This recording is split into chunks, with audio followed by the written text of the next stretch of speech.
इस कार्यक्रम के पुण्यार्चक है श्रीमान मोहन लाल जी गदिया, श्रीमती भंवरबाई पुत्रवधू, श्री पदमचंद गदिया, श्रीमती विमला पुत्र पुत्रवधू, श्री नरेश कुमार, श्रीमती राजुल पुत्र पुत्रवधू एवं समस्त गदिया परिवार भीलवाड़ा राजस्थान, श्रीमान त्रिलोक चंद जी गंगवाल, श्रीमती कांता, श्रीमान अशोक, श्रीमती शकुंतला पुत्र पुत्रवधू एवं समस्त गंगवाल परिवार भीलवाड़ा राजस्थान।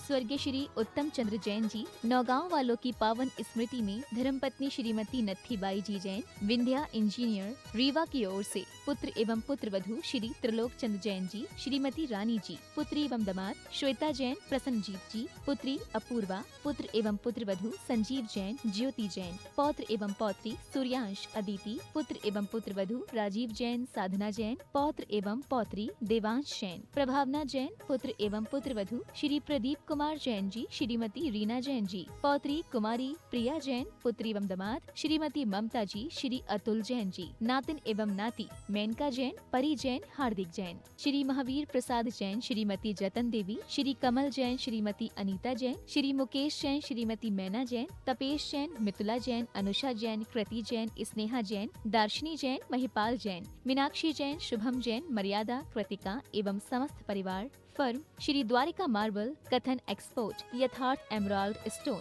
रिद्धि सिद्धि माइनिंग, तलाई काकरोली वाली, जिला राजसमंद, राजस्थान।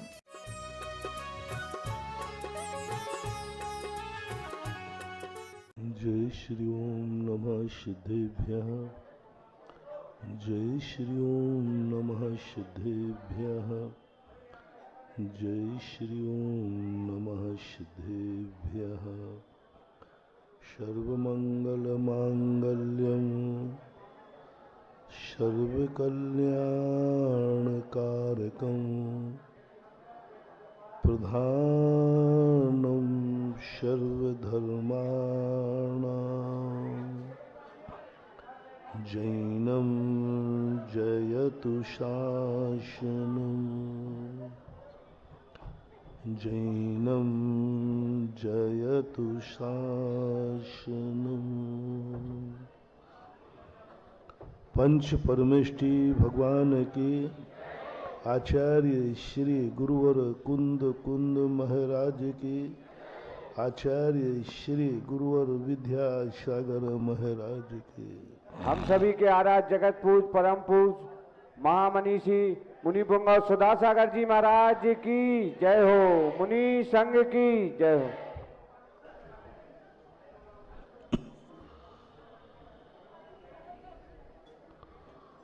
उन रहस्यों को अपन खोजने का प्रयास कर रहे हैं जिससे हम खुद अपनी शक्तियों को जान सकें, समझ सकें। हमें ये धारणा बनाना है कि दुनिया से हमें कुछ नहीं चाहिए, हमारी शक्तियां, हमारी संपत्ति हमें मिलना चाहिए। हमें दुनिया पे दुनिया के अधिकार नहीं चाहिए, हमारे जो स्वयं के अधिकार हैं वो सुरक्षित रहना चाहिए। हमें किसी की शक्ति की जरूरत नहीं है, लेकिन हमारी शक्ति हमारे पास रहना चाहिए। हम किसी से शक्ति लेने का भाव न करें, लेकिन ये भी हो कि कोई हमारी शक्ति भी न छीने। हम किसी का धन नहीं लेना चाहते, लेकिन कोई हमारी निजी कमाई को भी न लूटे। हम किसी के कार्यों में विघ्न नहीं डालना चाहते, लेकिन हम ये कामना तो कर सकते हैं कि हमारे कार्यों में भी कोई विघ्न न डाले। हम किसी से, कई लोग होते हैं, एक अंधा व्यक्ति लालटेन लेके जा रहा था। लोगों ने पूछा, भाई आप लालटेन क्यों लिए, अंधे हो, तुम्हें तो कुछ दिखता नहीं है। तो अंधे ने कहा, इसके दो कारण हैं। पहला कारण है मैं अंधा हूं, कोई मेरे से टकरा ना जाए, कोई टकरा करके चोट ना खा जाए। गाड़ी में लाइट दो कारणों से जलाई जाती है। एक कारण है कि मैं देख सकूं सामने कौन आ रहा है, मैं ना टकरा जाऊं। फिर एक बार मैंने देखा, बहुत कोहरा था, आवाज में बहुत कोहरा था, तो एक ने गाड़ी बंद की, तो उसका मालिक ड्राइवर से कहता है खड़ी करने के पहले लाइट चालू कर दो। मैंने कहा भाई खड़ी करने के लिए लाइट चालू क्यों? बोले कोहरा है, कहीं कोई आकर गाड़ी को टक्कर मार दे, इसके लिए भी गाड़ी। तो लाइट के दो प्रयोजन होगा, एक मैं ना टकरा जाऊं और कोई मेरे से ना टकरा जाए। तो अंधा कहता है ठीक है कि मैं नहीं टकरा जाऊं किसी से, ये निर्णय मुझे नहीं करना है, सामने वाले को करना है, इसलिए मैं उजेला लिए हूं। और ये अंधे के समान हर व्यक्ति की एक स्वभाव है, खास तौर से आप लोगों का। जो बड़े साधु महाराज होते हैं वो लाइट माइट कुछ नहीं रखते, वो कहते हैं मैं टकराऊं चाहे वो टकराए, मुझे कोई फर्क नहीं पड़ता। जिसे मैंने कहा था, जिनको अभाव में जीने की आदत पड़ गई है, जिन्हें सब कुछ होकर के सब कुछ छोड़ने की आदत पड़ गई है, जिनके पास शक्तियां होकर के भी शक्तिहीन जैसी की जीने की आदत पड़ गई है, जो सारी दुनिया को नचा सकते हैं लेकिन किसी से कोई बाधा देने के भाव नहीं करते, ऐसी आदत बन गई है, वे तो महान पुरुष हैं। जिनके पास इतनी शक्ति है, सारी दुनिया को हिला सकते हैं, लेकिन फिर भी असमर्थों जैसे जीते हैं, पिटते हैं, गालियां खाते हैं, आक्रोश परिचय सहन करते सब, और शक्तिमान है। इतने से हमेशा ध्यान रखना, जो शक्तिमान व्यक्ति होता है वो सबसे ज्यादा असमर्थ दिखता है। वो सदा जो सब कुछ जानता है वो सदा मौन रहता है। अधजल गगरी झलकत जाए, थोता चना बाजे घना, ये ज्यादा बात, थोते चने। दो प्रकार के लोग ज्यादा बसते हैं, जो थोते हैं कुछ भी नहीं है, और दो प्रकार के लोग ज्यादा चिल्लाते हैं, जो स्वयं चोर होते हैं। असली चोर क्या करता है, वो स्वयं चोरी करता है और सब में मिलकर कहता पकड़ो पकड़ो चोर को, पकड़ो चोर को, पकड़ो चोर को, पकड़ो। और जुलूस में आगे होकर कहेगा चोर को सजा मिलना चाहिए, फांसी मिलना चाहिए, ये मिलना चाहिए, और पता चला कि वो स्वयं ही चोर है। तो इससे बहुत बड़ा सावधान रहना चाहिए। कई वो ज्यादा चिल्लाने वाले लोग स्वयं ही खुद अपराधी होते हैं, इसलिए वो ज्यादा चिल्लाते हैं। दूसरा वो होते हैं जिनके पास कुछ नहीं होता है, जो शांत स्वभावी समर्थ होते हैं, वे कितनी भी गालियां देते जाओ मौन रहते हैं। शेर सुदर्शन को लोगों ने बहुत बहुत सूली पे चढ़ाने की बात आई। राजा ने, सब जनता ने कहा बोलो आप, वो कुछ नहीं बोले। बोले बोल के क्या करूंगा, बोलूंगा तो और उल्टा होगा। राज दरबार में न्यायालय में गए, न्यायालय में जाने के बाद कहा आपको अपने पक्ष में कोई समर्थन देना है, आपके ऊपर रानी ने आरोप लगाया है। उन्होंने कहा मुझे कुछ नहीं बोला, मौन ही रहे। कुछ नहीं बोलना ये भी नहीं बोले, मौन। उन्होंने कहा मुझे बोलना ही नहीं है। वो जानते थे मुझे फांसी लगनी ही नहीं है, क्योंकि मैं अपराधी। बिना बोले ही सूली पे चढ़ाया, सूली सिंहासन बन गई, बोल के क्या करते। समर्थवान व्यक्ति बहुत गंभीर होता है। वो जितने आरोप प्रत्यारोप लगाना लगा उसको कोई फर्क नहीं पड़ता। वो कहता है क्या फर्क पड़ता है, सत्यमेव जयते, सत्य की विजय होगी। मैंने कथाओं में पढ़ा, आज तक किसी भी सत्यवान ने अपने सत्य को उजागर करने के लिए कोई प्रयास नहीं किए, कोई प्रयास नहीं किया। एक बार भी नहीं कहा कि मेरी तो सुनो, एक बार भी नहीं कहा कि मैंने क्या किया। मैंने कहा ठीक है, हो जाएगा, सत्य कर जाए। एक बार तो बोलने का मौका दो। नहीं, विदेही को देखो, एक बार भी जाकर के दरिंदी सीधी अग्नि का रूप ले लिया, चमत्कार हो गया, पानी हो गया। पूरी कथाओं में अपने आप को इस प्रकार की स्थितियों से जानना, शक्तिमान व्यक्ति जो थोते होते हैं, बदमाश होते हैं, वे ज्यादा उचकते हैं, ज्यादा बोलते हैं। जो दूसरों के संबंध में प्रत्यारोपण करते हैं, समझ लेना वो खुद ही आरोपी है कहीं ना कहीं। अपने आरोप को छुपाने के लिए ऐसा बोलता है।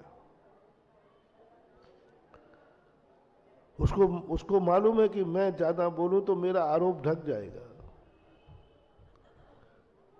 बाकी जो महान शक्ति, वे सदा मौन होते हैं। तीर्थंकर सबसे ज्यादा शक्तिमान होते हैं, लेकिन दीक्षा लेते ही मौन ले लेते। अवध ज्ञानी होते, मौन ले लेते। समर्थमान व्यक्ति कभी भी प्रतिकार नहीं करता। किसी भी घटना, दुर्घटना कैसी भी आ जाए, उसका प्रतिकार नहीं करता। लोग उसे असमर्थ समझते हैं, कायर समझते हैं, इनके पास कुछ नहीं है ये समझते हैं। अक्सर कर देखना आप, समर्थवान व्यक्ति जितना मौन धारण करेगा, लोग कहेंगे असमर्थ है, कुछ नहीं कर सकता है, और या स्वयं अपने आप में डर रहा है, डरपोक है, और या स्वयं अपराधी है। नाना प्रकार की चर्चाएं होती हैं, लेकिन उसे मालूम नहीं है, उसका मौन ही बता रहा है कि इससे बड़ा दुनिया में कोई शक्तिमान नहीं है, इससे बड़ा कोई समर्थमान नहीं है, इससे बड़ा कोई रहस्य का जानकार नहीं है, इसलिए वो मौन है। एक व्यक्ति बारात में गया, बहुत अच्छे कपड़े पहन के गया। अच्छे कपड़े उसके पास थे ही नहीं, पेट उसका बड़ा हुआ था। आज तक उसे बताते कोई हरा नहीं पाया। मात्र एक नीति थी, शुरू में सम के पिटता था, वो बस खड़ा हो जाता था, सामने वाले जम के पेट में, जम में खूब जम के पिटता था। एक दो राउंड में तो गिर ही जाता था। अंतिम राउंड में जब पहला वाला थक जाता, मार मार करके थक जाता, और धीरे से तीसरे राउंड में वो उठा के पटक देता, किंगांग जीत जाता। अच्छे पहलवान अपनी ताकत पहले नहीं खोते हैं, अच्छी ताकत बाद में रखते। इसको थकने दो, इसको गालियां देने दो, जितनी गालियां देना है देने दो, थक जाएगा। जितना इसको शक्ति दिखाना है दिखा देना, कुछ नहीं होने वाला। पारसनाथ इतना समर्थवान व्यक्ति, और कायरों की तरह पिट रहा है, कायरों की तरह गालियां खा रहा है। एक कमठ कहाँ लगता है, एक मच्छर था, एक टेढ़ी निगाह से देख देते पारसनाथ, कमठ वहीं कीलित हो जाता है। नहीं देखा, आंख बंद किए रहे। बोले आंख बुरे आदमियों को देखने के लिए नहीं है, ये आंख अच्छे आदमियों को देखने के लिए है। मैंने अभी कुछ दिन पहले कहा था ना, बुरे आदमियों का दिमाग में मन में कोई विचार मत करना, ये अपना दिमाग है, सम्यक दृष्टि का दिमाग है, इसमें बुरे आदमी का चिंतन मत करना, बुरे आदमी के संबंध में मत सोचना, क्योंकि हमारा दिमाग बहुत अच्छा है, हम अच्छे आदमी के संबंध में सोचेंगे। तो संसार का सबसे अच्छा है, क्योंकि मेरा मन बहुत अच्छा है, मेरा मन बहुत अच्छा है, तो हम क्यों गंदी बातें सोचें, क्योंकि मेरा मन अच्छा है। फॉर एग्जाम्पल, आप 16 के कपड़े पहनने के बाद अशुद्ध कपड़ों के बीच में जाने का भाव करोगे कि उनसे दूर रहोगे? 16 ही कपड़ा पहनने के बाद दूर रहेंगे, क्योंकि हम 16 के कपड़े पहने, हम 16 के हैं, तो हम अशुद्धों के बीच में क्यों जाए, हम दूर रहेंगे। अभी बताओ, तुम खुद अपने मुंह से बताओ, तुम्हारा मन कैसा है तुम्हारी दृष्टि में, तुम्हारी दृष्टि में तुम्हारा ये मन। महाराज बहुत बदमाश है, बहुत बदमाश है, बहुत मक्कार है, बहुत ध्यान रखना। अब तुम्हारा जब बदमाशी है तो वो बदमाशी ही सोचेगा। तुमने क्या टाइटल दे दिया उसको, ये बदमाश है, तो मन कहता है जब तुम बदमाश हुई तो अब बदमाश ही कर लो। मेरा मन बहुत बुरा है, तो मन कहता है क्या कहा साहब तुमने, जब मैं बुराई ही हूं तो बुराई और कर लो, बुराई और सोच लो। मैं हमारा मन बहुत गंदा है, तो वो कहता जब गंदे ही हो तो गंदगी कर लो। एक बालक से दादाजी ने कहा, ए बंदर चुप बैठ जाए। बंदर जैसा कूद रहा है तो बालक और कूदने लगा। बोले बेटा मैं तुझसे जितनी बार मना कर रहा हूं उतनी बार कूद रहा है। बोले जब आपने बंदर कह ही दिया है, जब मैं बंदर हूं ही तो बंदर की नटखट तो करेगी। बंदर तो नटखट करते ही, जब आपकी दृष्टि में मैं बंदर हूं तो मैं बंदर हूं तो बंदर का कार्य करूंगा। क्या गजब का जोक था, क्या गजब का जोक था। बंदर को बंदर कहोगे वो बंदर की हरकतें करेगा, पापी को पापी कहोगे वो कहेगा जब पापी हूं तो पाप करता हूं, इसमें कौन सी बड़ी बात है।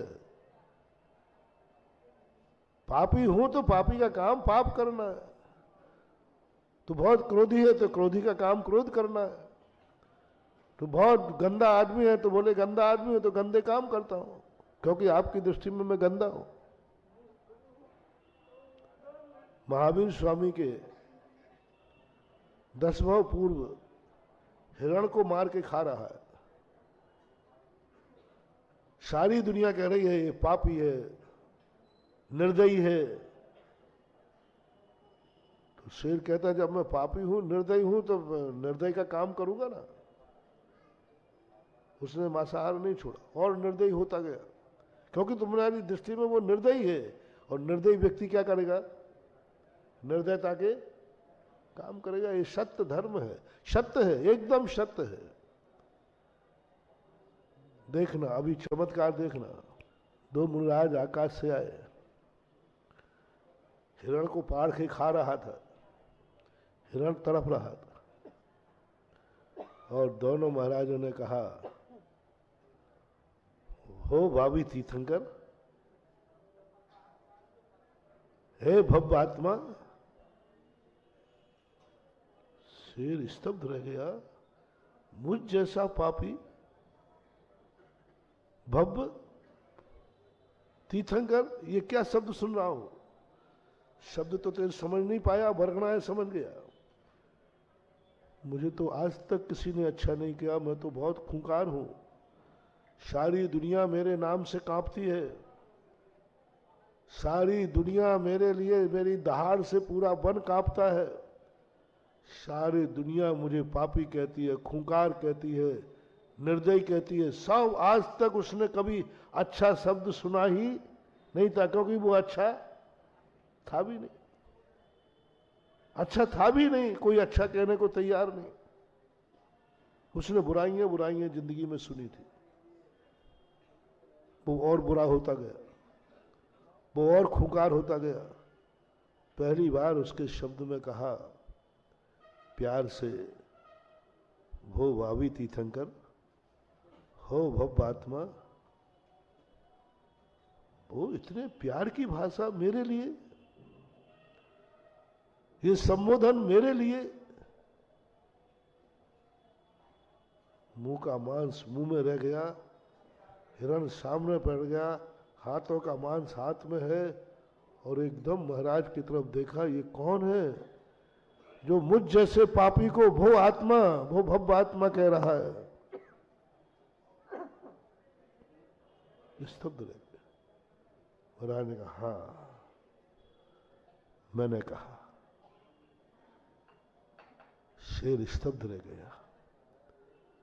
महाराज ने कहा हो भव्यात्मा भावी तीर्थंकर, सारा जगत तुम्हारा इंतजार कर रहा है, तुम 24 में तीर्थंकर बनने वाले हो। और क्या उन्होंने बोला, वो उसको बोलते गए, मुंह में मांस छपा हुआ है, हाथों में मांस है, और आंखों से आंसू की धारा बह निकली उस पापी के मुख से। मैं पापी और पुण्यात्मा कैसे हो सकता हूं? कौन है ऐसा कहने वाला? रो पड़ा। बस उस दिन के बाद उसने कभी मांस नहीं खाया। बताते 33 दिन की संलेखना लेकर स्वर्ग जाकर के देवों में जन्म लिया। बाद में वो तीर्थंकर हुआ। हम सारी दुनिया को गंदा मानने लगे, इसलिए गंदी हो गई दुनिया। पूज्यवर शांति सागर महाराज के समय एक समाधि हुई। वो समाधि से भ्रष्ट हो गए। शिखर जी की यात्रा के समय संस्मरण है, वो भ्रष्ट हो गया। वो खाने मांगने लगा। वो कह रहा छोड़ो, हमें नहीं, कुछ नहीं करना। रात में खाने मांग लगा, दिन में मांग लगा। वो सब इतना भ्रष्ट हो गया उसका। शांति सागर महाराज ने शिखर जी की यात्रा छोड़ दी। सारी दुनिया ने कहा ये तो भ्रष्ट हो गया, ये तो भ्रष्ट हो गया, ये तो दुर्गति में जाएगा, नरकों में जाएगा। सबने नमोस्तु करना बंद कर दिया, सब कर दिया। शांति सागर महाराज पहुंचे वहां और दरवाजे से सुन गए, वो महाराज कहाँ हैं? अभाग्य मेरे जिन्होंने संलेखना ली है। सम्मेद शिखर की हजारों वंदना करने की अपेक्षा एक समाधि वाले की वंदना करना श्रेष्ठ है। मैं ऐसे महाराज को नमोस्तु करना चाहे तो नमोस्तु नमोस्तु नमोस्तु। ये दरवाजे से कहना शुरू कर दिया। वो कहते मुझ जैसे पापी को, मुझ जैसे भ्रष्ट को कौन नमोस्तु कर रहे हैं? पूज्यवर शांति सागर महाराज चारे चक्रवर्ती कांप गया वो। और सामने बैठते हैं, है छपक, आज मेरी आंखें धन्य हो गई। आज मैं संलेखना लेने वाले के दर्शन कर रहा हूं। अभाग्य मैंने कोई जन्म में पुण्य किया था। वो रो पड़ा। और अभी तक लोग सब भ्रष्ट कह रहे थे, हाँ हाँ हम भ्रष्ट हैं, करो क्या करना। तुम रात में खाना, हाँ हाँ मांग रहा हूं, लाओ मुझे, मैं खाऊंगा। है ना? जितना जितना उसको पापी कहते गए वो उनका पाप। तुरंत वो महाराज के चरणों में गिरा, महाराज मुझे नमोस्तु मत करो, मैं तो भ्रष्ट हो चुका हूं। कहा नहीं, भ्रष्ट नहीं हुए हो तुम, भ्रष्ट नहीं हुए हो तुम, एक्सीडेंट हुआ है तुम्हारा, दुर्घटना हुई है। भ्रष्ट नहीं है, दुर्घटना है। बोलो, एक्सीडेंट होना और चला करके मरना, दोनों में कितना अंतर है? वो आत्महत्या में आएगा और एक्सीडेंट होना आत्महत्या में नहीं, तुम भ्रष्ट नहीं हुए हो, ये तो एक्सीडेंट है, ये तो दुर्घटना है। क्या तुमने ये कभी चाहा था? महाराज पूछते हैं। वो रोने लगा, 64 धार रोया। क्या तुमने संलेखना लेने के पहले चाहा था कि मैं भ्रष्ट होऊंगा? बोले नहीं। संलेखना के लेने समय तुमने क्या सोचा था? मैं ये करूंगा, मैं समाधि लूंगा, मैं ये करूंगा। ये तो तुमने सोचा नहीं था। और जो सोचा नहीं वो हो जाए तो उसको दुर्घटना बोलते हैं। यात्रा करते समय एक्सीडेंट करने का भाव नहीं है, और एक्सीडेंट हो जाए तो उसे दुर्घटना बोलते हैं। हे भव्य जी, ये दुर्घटना है। प्रायश्चित लिया उसने, और ऐसी समाधि हुई, ऐसी समाधि हुई कि अच्छे अच्छे आचार्यों को भी वो समाधि नहीं मिलती है। तुम सामने वाले को बुरा करने पर बुराई कहते। संसार में ऐसे लोग बहुत ज्यादा हैं जो बुरा करने वालों को बुरा कहने में पीछे नहीं हटते, आगे हटते, नेतागिरी दिखाते हैं। हाँ बुरा है, मार डालो, ये कर डालो, ये कर डालो। किसको? बुरे आदमी को बुरा कहने वाले दुनिया में बहुत है। बुरे आदमियों को संभालने वाले, भ्रष्ट को भ्रष्ट कहने वाले कितने हैं? लेकिन भ्रष्ट को संभालने वाले पूज्य शांति सागर महाराज जैसी महान आत्मा। पापी को पापी कहने वाले बहुत हैं, लेकिन पापी को संभालने वाले, कोई चलते हुए गिर जाए तो हंसी उड़ाने वाले बहुत हैं, लेकिन गिरे को उठाने वाले बहुत बिरले होते, बहुत बिरले होते। पापी को पापी तो सब कहते हैं, लेकिन पापी को संभालने वाला, गिरने वाले की हंसी सब उड़ाते हैं, लेकिन गिरने वाले को संभालना। गंदे आदमी को गंदा सब कहते हैं, लेकिन उसको गंदगी की सफाई करना बहुत कम। गंदगी व्यक्ति को देखकर हम थूक देते हैं। ये भिखारी होते ना, कोई छोटे गरीब वगैरह कोई होते, ये बड़े गंदे होते। तुम्हारे सफर में तुम्हारे यहाँ बाजू में बैठ जाए तो है गंदा, छी, उसके प्रति इतना घृणा भाव आएगा, या तुम उठ जाओगे या उसको उठा दोगे। तुम गंदगी व्यक्ति को गंदा देखकर गंदगी से घृणा करना तो सब लोग जानते हैं। कौन बिरला है जो तुरंत उठ करके एक साबुन लाके दे दे, बेटा इससे नहा लिया कर, गंदा है तो। गंदे आदमी को साबुन देने वाले कितने हैं, और गंदे आदमी से घृणा करने वाले कितने हैं? बोलो भाई, तुम्हें गंदगी से घृणा है ना, तो उन भिखारियों को एक एक साबुन बांटो, कहो नहा लिया करो, गंदे मत रहा करो। तुम हमारे बीच में आते हो, हमारे बीच में रहते हो, सफर में रहते हो। कितने लोग हैं जो गंदे आदमी को साबुन देने का भाव करते हो? इस सभा में बताओ।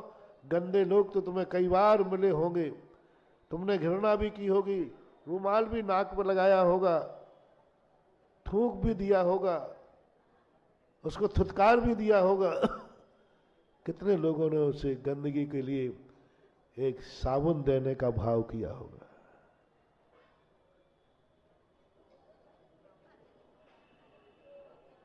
कोई नहीं, कोई नहीं।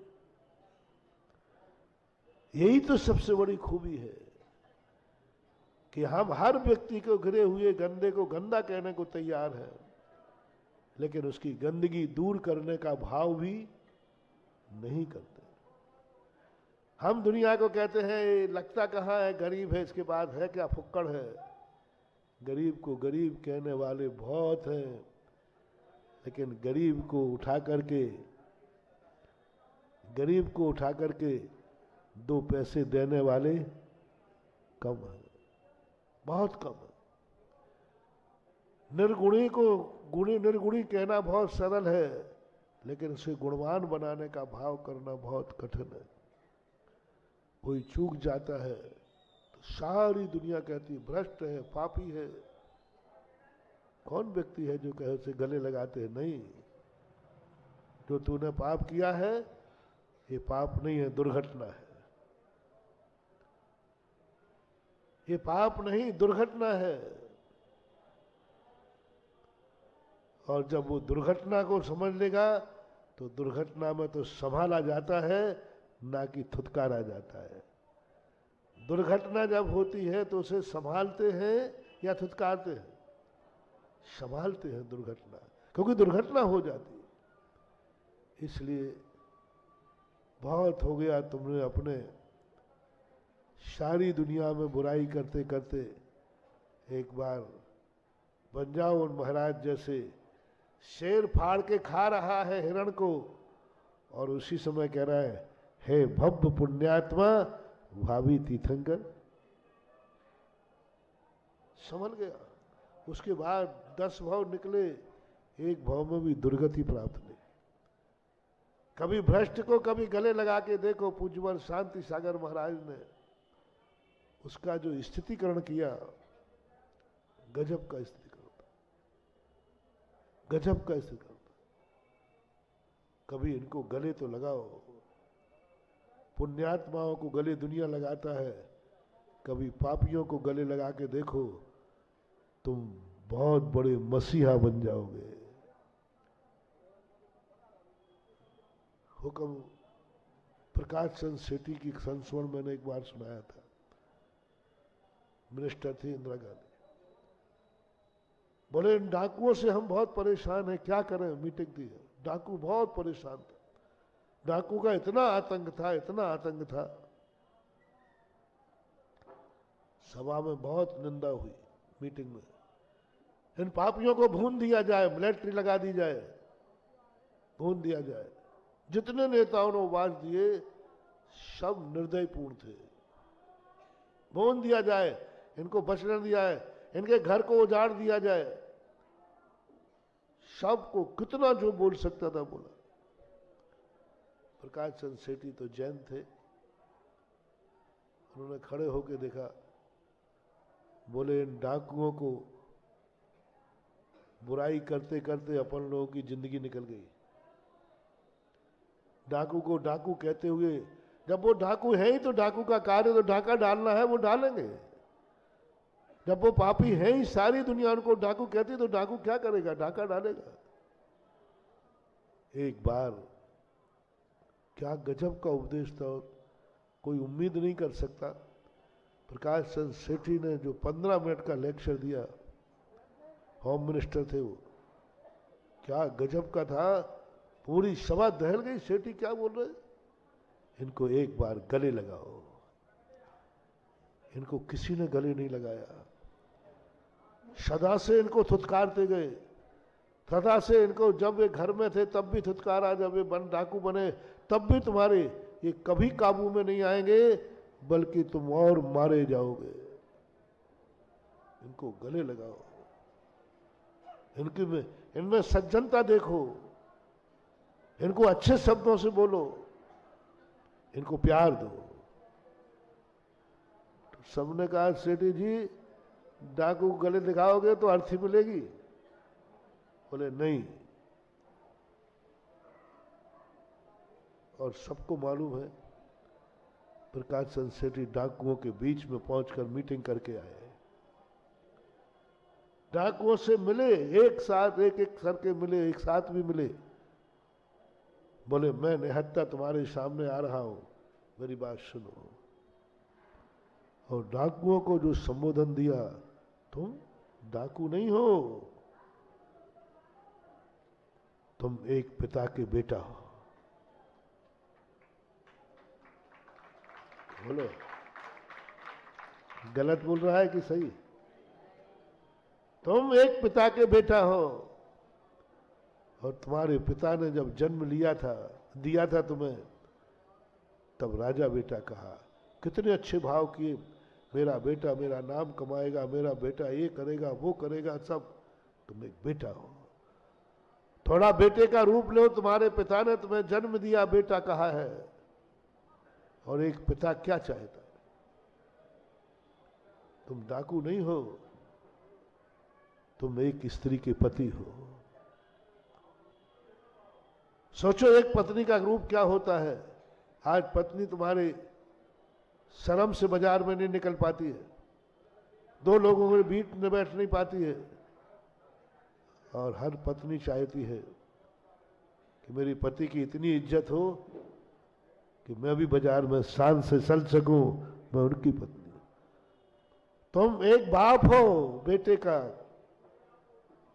एक पिता कैसा होता है। आज तुम्हारे बेटे स्कूल में पढ़ने नहीं जा पा रहे हैं, लोग उनको लायना देते हैं, ये डाकू बाप का बेटा है, इसका बाप ऐसा है। और जहां तुम डाका डाल के आते हो, लोग तुम एक पिता का रूप लो, तुम एक पिता हो, डाकू नहीं हो। ऐसा संबंध बनाए, ऐसा बनाया। बताते हैं उस सभा में हर डाकू के आंख में आंसू था। कोई बेटा के नाम से रो पड़ा, कोई पति के नाम से रो पड़ा, कोई बाप के नाम से रो पड़ा। तुम देश के नागरिक हो जिन पर तुम्हें गर्व है, तुम उस महान देश के नागरिक हो तो सारे विश्व में सोने की चिड़िया के नाम। क्या उनका उपदेश था? हाथ जोड़ लिए, बोले साहब जिंदगी में पहली बार किसी ने प्यार की भाषा बोली, पहली बार जिंदगी में किसी ने कहा कि तुम बाप हो, तुम बेटे हो, तुम नागरिक हो। सारी दुनिया तो मुझे खूंखार आतंकवादी डाकू कहती है, खूंखार कहती है, खूंखार डाकू है। मुझे तो बुराइयां बुराइयां सुनी है। आज बार पहली बार डाकुओं ने कहा किसी ने मुझे इतना प्यार। बताते हैं कि हर डाकू ने प्रकाश चंद्र सेठी के पैर छुए थे, बोले मुझे बेटा बना दो, मुझे सच्चा पति बना दो, मुझे बाप बना दो, मैं अपने बेटों को गोदी में लेना चाहता हूं, मैं अपने घर में इज्जत से रहना चाहता हूं, लेकिन कैसे रहूं मैं? तुम्हारा कानून नहीं रहने देगा, तुम्हारा कानून नहीं रहने देगा। प्रकाश चंद्र सेठी ने कहा मैं कानून को हाथ में लेकर तुम्हें कानून ही सौंपने आया हूं, तुम्हें कानून देने आया, बताने आया हूं कानून ये है। बोले कानून क्या है? हमें पकड़ के जेल में डाल दोगे? बोले नहीं, तुम्हें यही कानून बताया गया। हर व्यक्ति कहता है कि वो जेल ही पकड़ा जाए ना चोर, एक बार जेल से बाहर नहीं निकल पाएगा। वकील साहब, अपराधियों के संबंध में क्या चर्चा होगी? अपन लोग क्या करेंगे सब चर्चा? एक बार गिरफ्त में तो आ जाए, फांसी चढ़ेगी, बात ही जिंदगी। पापियों के प्रति प्राय सभी यही बात बोलते हैं, पापियों के प्रति सभी यही भाव बोलते हैं, और वो पापी सुनते रहते हैं भैया मैं पकड़ा गया तो जेल में।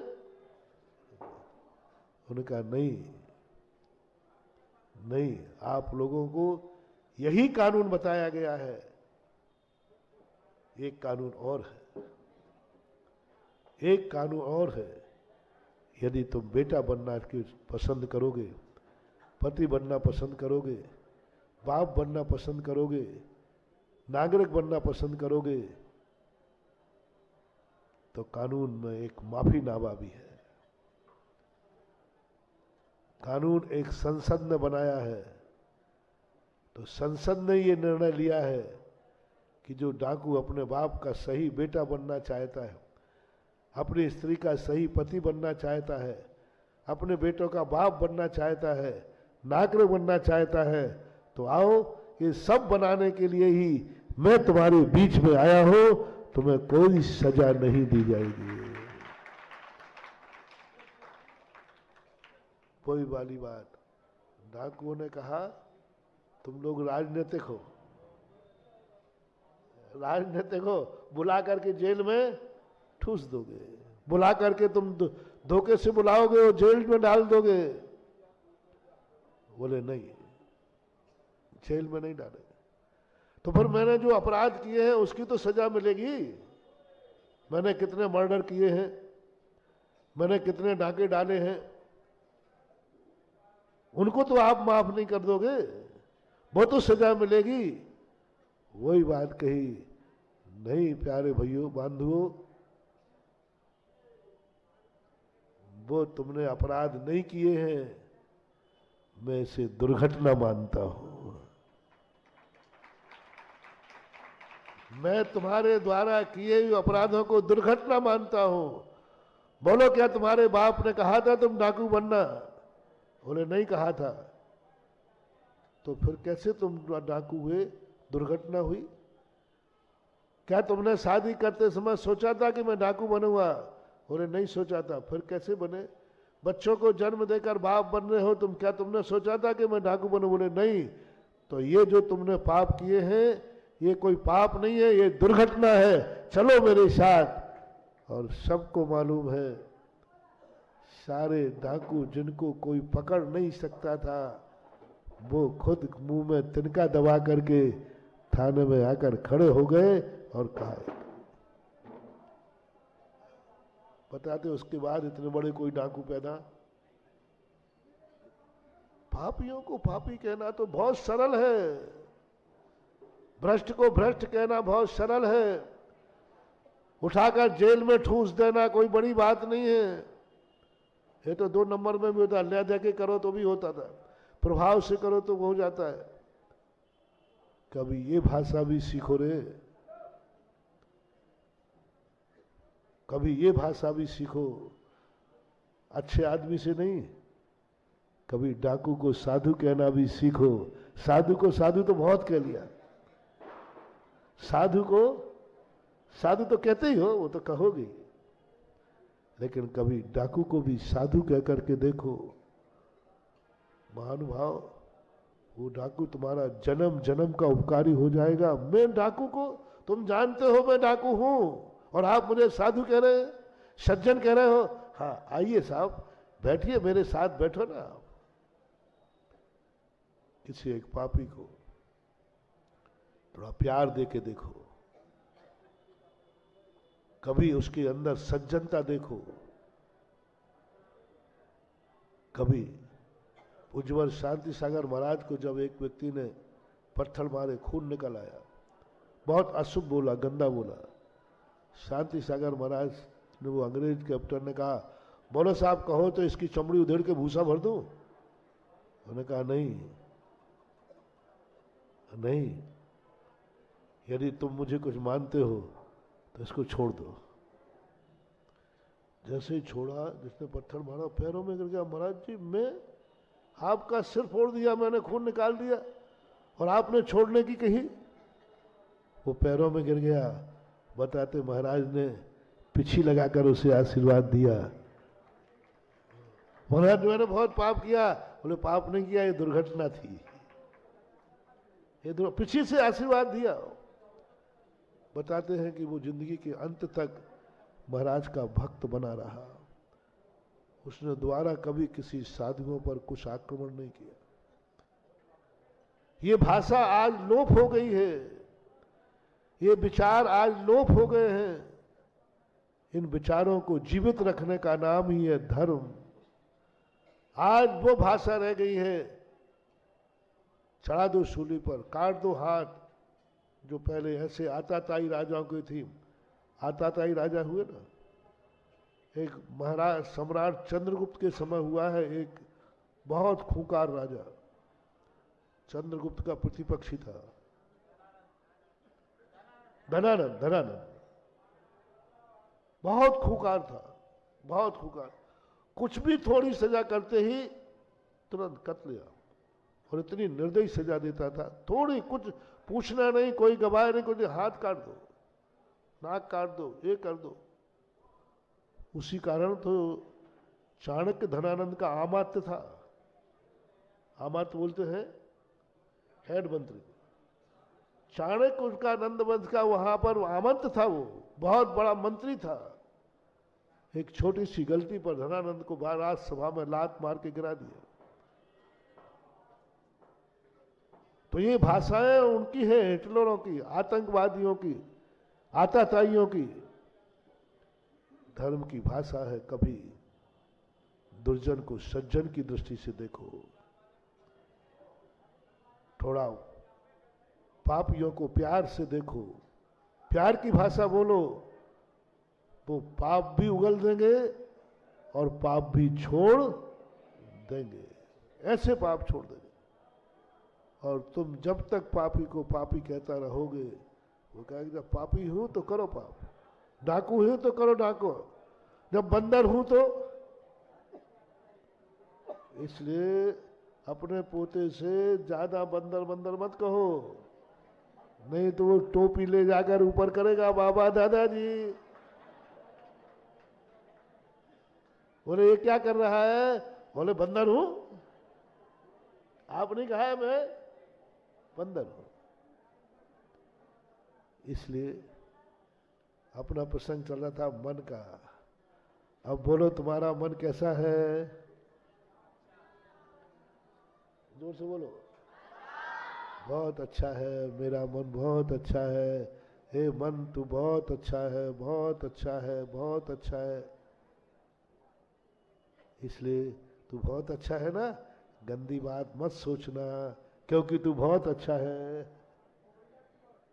गंदी बात मत सोचना, बुरे विचार मत करना, क्योंकि तू बहुत अच्छा है। माँ बच्चे को कहती है, छी तू राजा बेटा है, छी गंदगी नहीं, तू राजा बेटा है। और उससे कहना, छी गंदगी मत छूना, तू गंदा बेटा है।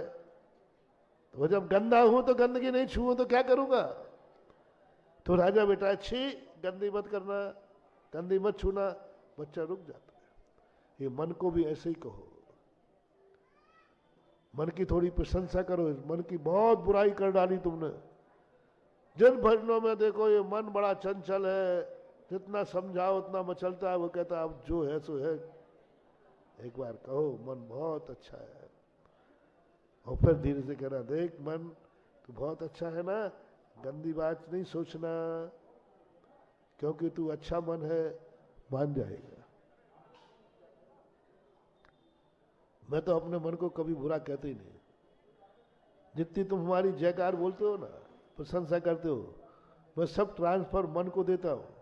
हे मन, ये सब तेरे कारण मुझे मिल रहा है, तू बहुत अच्छा है। लोग आते, महाराज अभिनंदन, चित क्या अच्छा बन रहा है, क्या बढ़िया बन रहा है, क्या आपकी कल्पना है। तो मैं तुरंत मन से कहता हूँ, हे मन ये तेरी बदौलत है, सब तेरे खाते। मन फूल के कुप्पा। फिर मन गड़बड़ करता है, छी छी तू बहुत अच्छा है, तू इतना अच्छा है, इतना अच्छा है, तेरी बदौलत ही अभिनंदन तीर्थ बना है, तू इतना अच्छा है, देवोदय तीर्थ बना, तू इतना अच्छा है। छी गंदी बात नहीं। वो तुरंत कहता है, ठीक साहब, नहीं गंदी बात। अपनी आंखों से कहो, तुम्हारी आंखें अच्छी है कि बुरी? अच्छी है। छी गंदा नहीं देखना, छी गंदा नहीं देखना, क्योंकि तू बहुत अच्छी है। गंदा नहीं सुनना, छी तू महाराज के कान हो, तू कितना पवित्र है, तू कितना भाग्यशाली है। छी गंदा विचार नहीं करना। तू महाराज का मुंह है, तू जैनी का मुंह है, छी गंदा नहीं बोलना, क्योंकि तू बहुत अच्छा है। तेरे बोलने पर तो सारी दुनिया है, सारी दुनिया कहती है, ओ भाग्य महाराज के मुख से दो शब्द मिल गए। सारी दुनिया सगुन मानती है तेरे मुख से निकला हुआ वचन, सारी दुनिया मंगल मानती तेरे मुख से निकला हुआ वचन। तू इतना महान है, छी गंदा शब्द मत बोलना। नहीं बोलता, नहीं बोलता। ये तरीका आज गौण हो गया। ये तरीका पूज्यवर समंत भद्र महाराज ने सबसे पहले खोजा था, सबसे पहले ये तरीका खोजा था पूज्यवर ने। सारी दुनिया ने शरीर की निंदा की, उन्होंने कहा नहीं, बस शुभावता सुचौकाए रत्नत्रय पवित्र थे। ये तो मंदिर है, चेतन आत्मा का मंदिर है, ये रत्नत्रयधारी का मंदिर है। ये अपवित्र कैसे हो सकता है? रत्नत्रय धारण कर लीजिए, फिर देखिए शरीर के ऊपर पैरों पर 2 बूंदें पानी की गिर जाएंगी, वो गंदे तक बन जाएगा। ये अपवित्र कैसे हो सकता है? ये दृष्टि भी तो लाओ शरीर के प्रति। हमने गंदी दृष्टि बना ली है शरीर के प्रति, कुछ अच्छी दृष्टि भी बनाओ। शरीर कितना अच्छा है। और जब हम ये चारों तरफ से वातावरण बना लेंगे, बोलो ललितपुर कैसा है? बहुत अच्छा है, बहुत अच्छा है। मैंने तो कभी ललितपुर की, तुम कई लोग बड़े परेशान हैं महाराज, ये ललितपुर वाले आपके दीवाने क्यों हैं समझ में नहीं आता। हर चीज में आप कह दो तो ये तुरंत मान जाते, कुछ भी चीपुट नहीं करते, और हम कह के थक जाते हैं इनसे। साधु भी परेशान है, कई साधु कह चुके कि महाराज जी इनसे कुछ कहो तो कहते नहीं होगा नहीं होगा, और ये कहते महाराज कहते हैं तो अरे फिर तो हो जाएगा। ये हमारे तुम्हारे साथ भैया हमें एक सील लग चुकी है।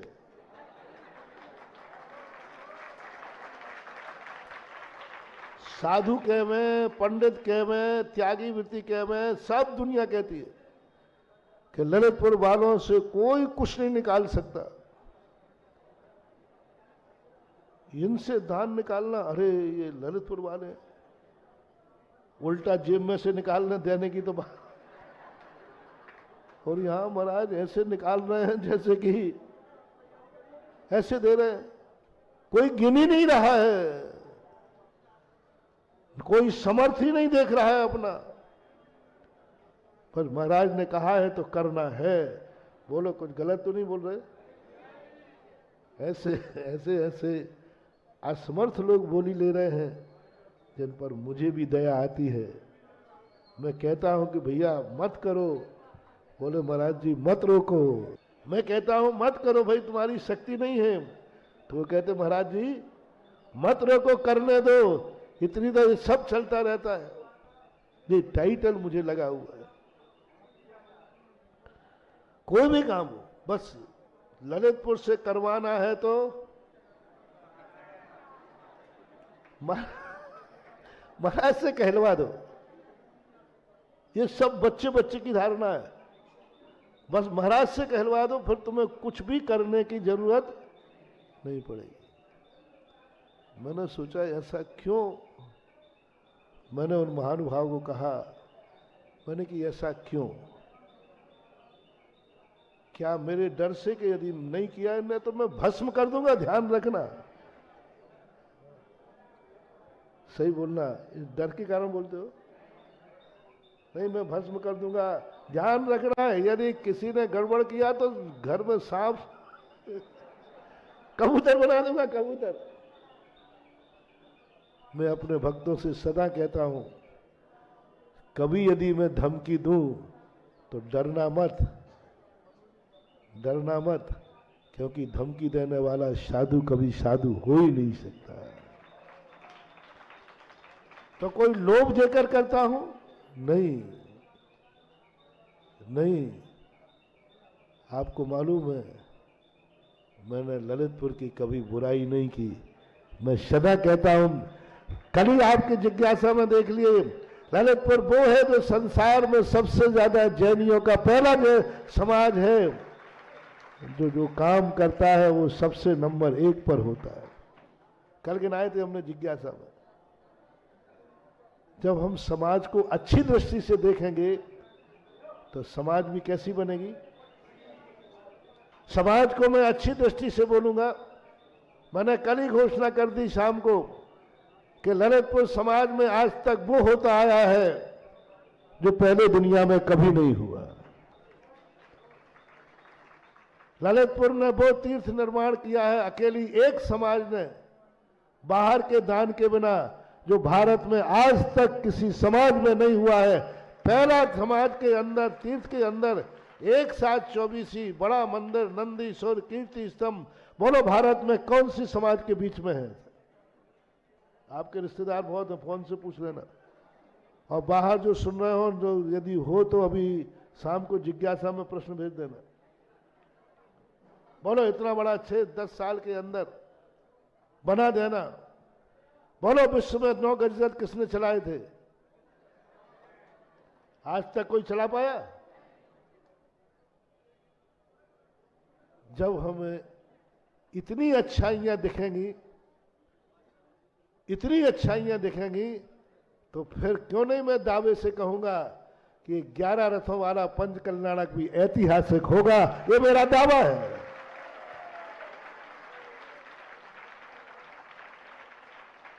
क्योंकि ललितपुर में कोई बुरा आदमी है ही नहीं, सब अच्छे आदमी हैं। ललितपुर बहुत अच्छा है, बहुत अच्छा है। ऐसी अच्छा है कि यहां देखना, कल की घट यात्रा देखना, क्योंकि यहां की महिलाएं बहुत अच्छी हैं।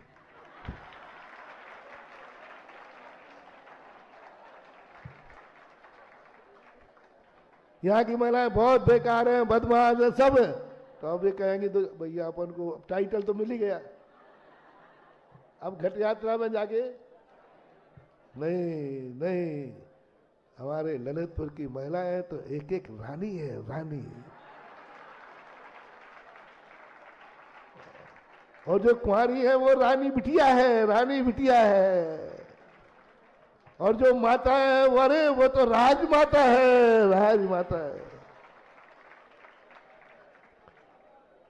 राजमाता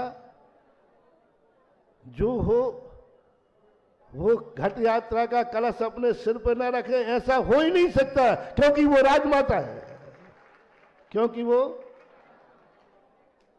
और महारानी जो पत्नियां हैं, अरे ये तो रानी है, रानी रानी, बहू रानी है ना, बहू है बोलते हैं ना, पहले बोलते ही थे बहू रानी, बहू रानी है। और बहू रानी,